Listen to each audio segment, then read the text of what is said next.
in the YouTube world and beyond, y'all already know who it is, and you already know what it is.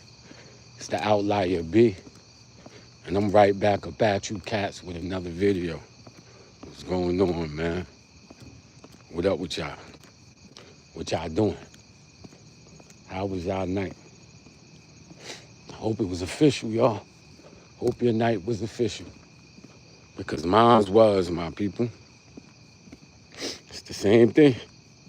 Wash, rinse, and repeat, my people. Wash, rinse, and repeat. Y'all already know what it is. A brother came in, ate me a little something, went to sleep, woke up early, got dressed, washed, scrubbed my skin, put on my smell goods, and the brother ready to face the world, y'all. Ready to face the world. I did add another wrinkle to what I did yesterday. Basically, that day came upon us where we got the prescription refilled for the Dexcom, and that is a continuous blood glucose monitor. This thing is cool because it continuously controls your blood sugar. Now, I told y'all, these things last for 15 days. So one is supposed to last for 15 days. And these pods are covered by your insurance. Now, the only issue you have is me, my body sweats. My body does a lot of sweating. So when that happens, these things loosen up on my body. And when they loosen up, they tend to fall off. So if they fall off before that 15 days is up, you're gonna have to use a different one. Now, if you use like 3 of them, and 3 of them fall off like this, you're gonna get yourself into a problem because if your insurance covers you to a certain day or estimates that this is how much you're gonna need, but if they're malfunctioning before that time is up and you're using more, you're gonna be in the situation where you run out of them. And I ran out, and I almost had to really wait a month. I really had to wait a month to get them back. So that's resorting back to the finger stick. But it's been so long since I used that damn finger stick, and I don't even got a finger stick no more, man. So I was walking around not really knowing what my sugars were. And y'all already know that's very, very, very dangerous, very dangerous. So what up, y'all? Let me slow down. We got 7 people in the check-in. Hit that like button. Hit that subscribe button if this is something that you're into. And what is this? This ain't nothing serious, my people. Just a brother walking his way to work, speaking about the happenings of the day and what's going on. This is Long Island, Nassau County. I'm in a little small village out here. Everybody in the check-in, let me know where y'all coming in from. Let me know what you guys are getting into today. Tell me what you're planning. What time is it? Where you are? What city? What state? And if you're out the country, let me know what country you're checking in from and what region of that country that you're from, my people. Let me know the region of the country you from, I love to get the people involved. I often come up here with topics, then you guys switch the topic, and those tend to be my favorite episodes. My favorite episodes where I have a plan, and then you guys come on and start talking, and then we get into other stuff. So we got somebody on the check-in. They said, hi, unknown Freako TM. I like that name. Unknown Freako TM. What up, man? How you feeling, my brother? Where you checking in from? Where is you checking in from? That's a hilarious name, man. How did you get that name? Yeah. So I discovered something crazy. Let me tell y'all something, man, that don't nobody tell you. Nobody tell y'all. I take fast-acting insulin. Novolog, right? And I often walk around with this Novolog in my pocket. But your body temperature heats up in the summer, especially out here in New York where it's humid. It's kind of crazy, right? So I'll carry my insulin in my pocket, but then as my body heat goes up, y'all know heat and insulin, they're not friends. So the insulin became cloudy. And I'm giving myself shots. But again, my insurance didn't cover the glucose monitor. So I haven't been knowing my blood sugar. But now I have. So I give myself a shot of this cloudy insulin, and my sugar goes absolutely nowhere, son. So for like the past close to a month, I've been thinking I've been giving myself insulin, but I haven't, yo. My joints just been going crazy. And we got my boy Big Mont on the check-in. He said, yippee-ki-yay. Already know what that is. Shout out to Big Mont. I remember playing that Die Hard game.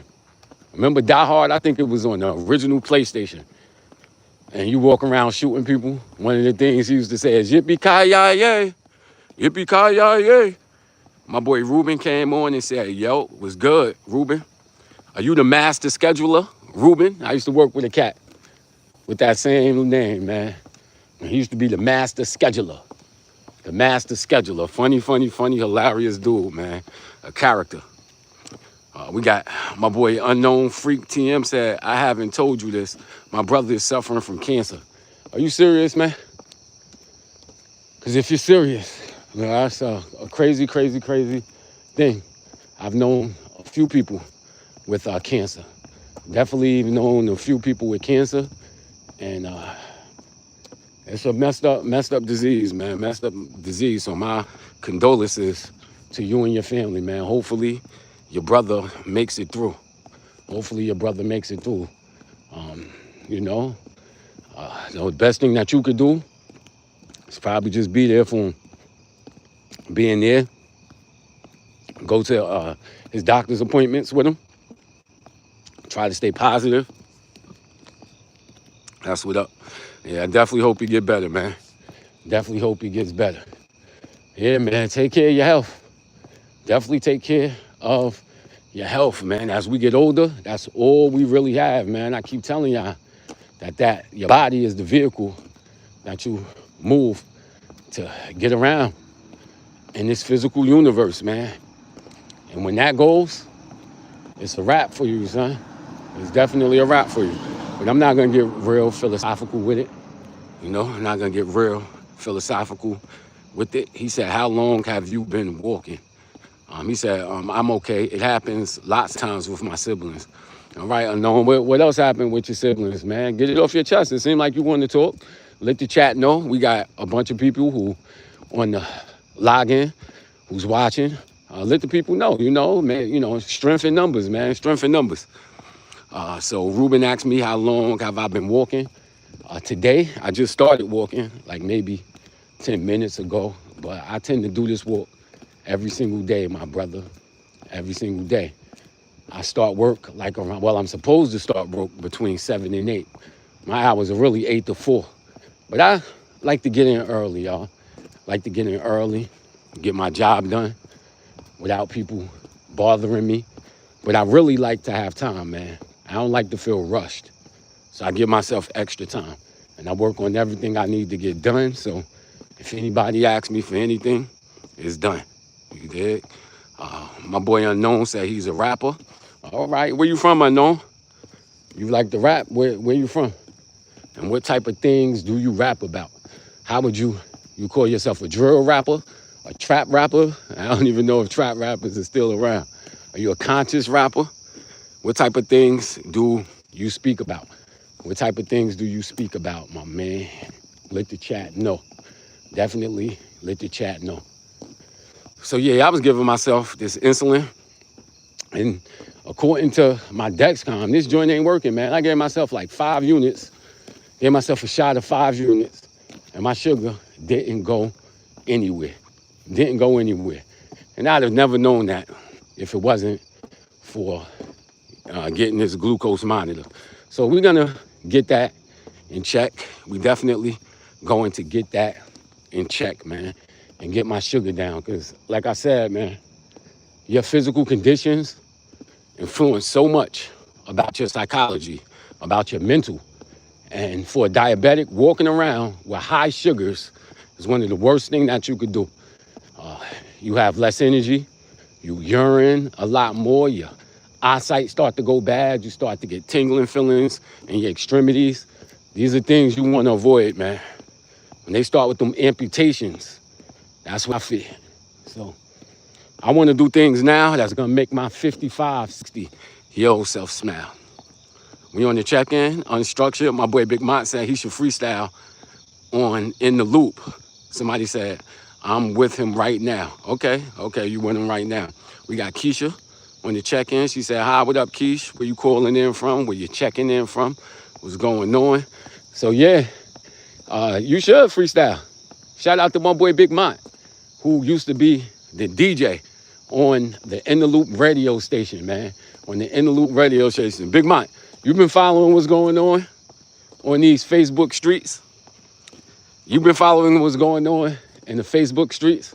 I ain't gonna mention no names, but a prominent Long Island promoter been going back and forth on Facebook, man. I ain't gonna tell y'all his name, but he's going back and forth asking pretty good questions like who's supposed to bring the crowd? Is it supposed to be the rapper or the promoter?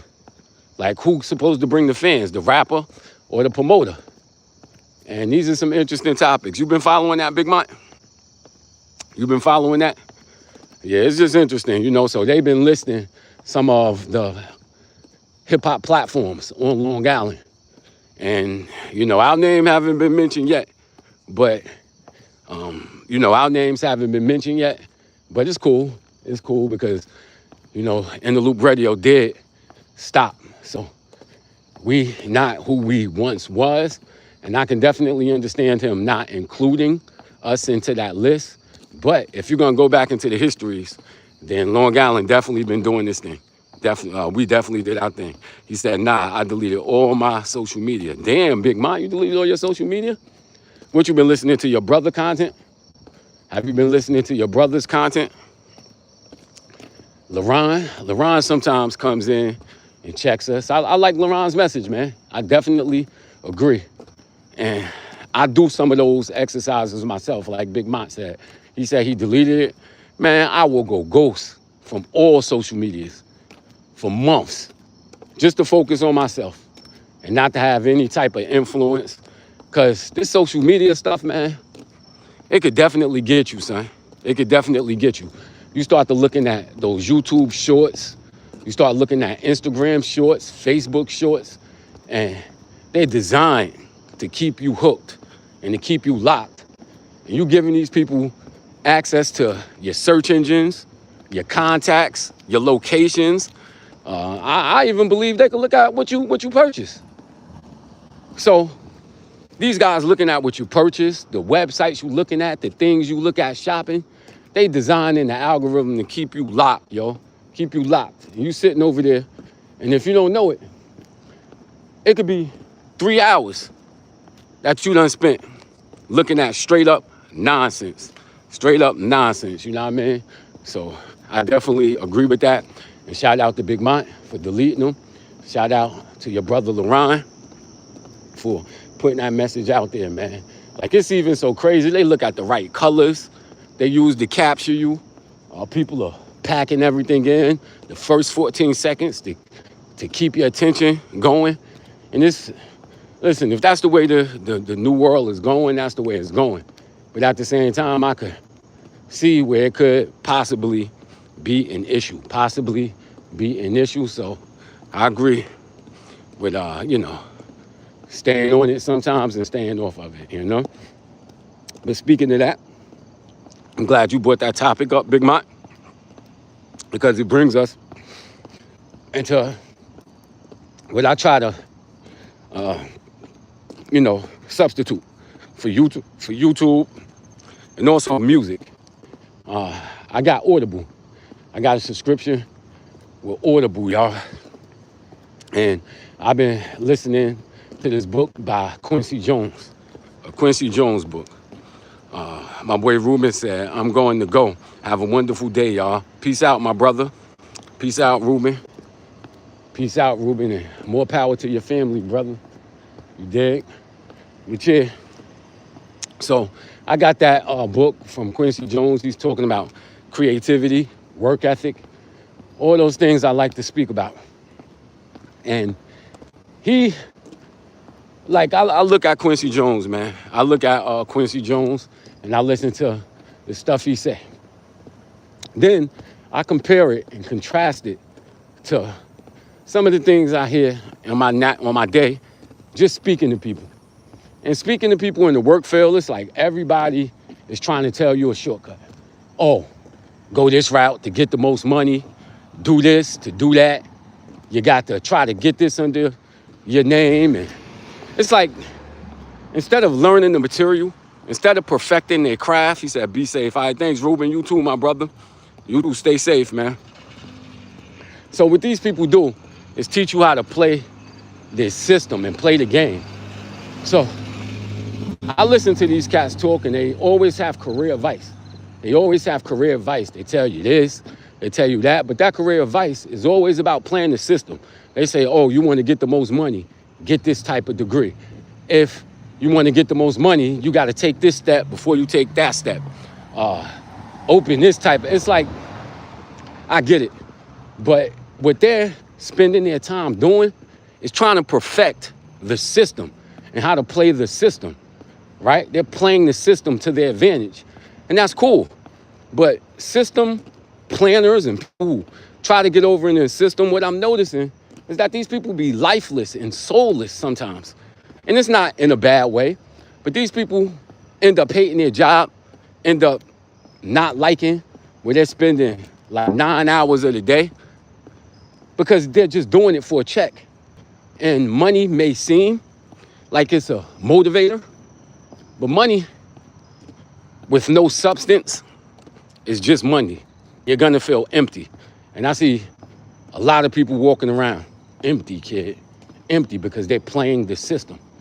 Now I contrast that to what I'm hearing in Quincy Jones's words. And he doesn't tell you stuff like that.